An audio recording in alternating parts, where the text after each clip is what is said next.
在日本武道的开场之下，新餐厅蒜奶叶日式涮涮锅正式进驻。在咧开幕这一天，业者为着要善尽企业责任，非常大心，邀请侪侪社会局辅导关怀弱势家庭来到这食中昼顿，场面温馨。3、2、1，请揭幕。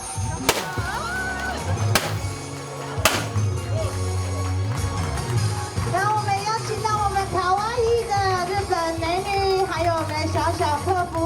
以及我们的日本酸奶业，我们的大圆柏呢，这个善尽企业责任。那从董事长，我们的徐董事长，还有他们的在地的我们的毛店长，那当然今天他们企划长也亲自来。那我想，大圆柏在一路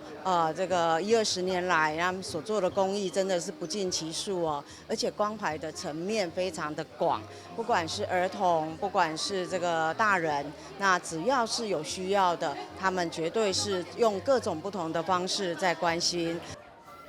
餐厅内底设有野菜农园吧台，让每一位来用餐的人客，拢会当看到食材的新鲜程度，同时佮采用着日本风味的酱料，希望让咱台南乡亲会当食到上直接的食物原味甲日本风味。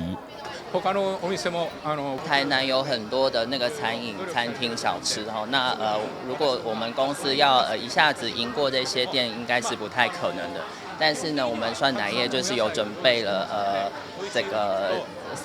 近30种类的蔬菜的这个野菜吧，然后主打的诉求就是健康新鲜。平价消费又阁会当食较饱的日式涮涮锅，因为食材非常的鲜，食起来有清甜的滋味，也欢迎民众亲自来食看卖啊，感受食物的原汁原味。台南新闻网早张伟忠采访报道 ，BB 宽屏120枚，每月只要888，让你极速爽标网，半再送1000元购物金，快拨打电话订购，送行412881，3逛网412833。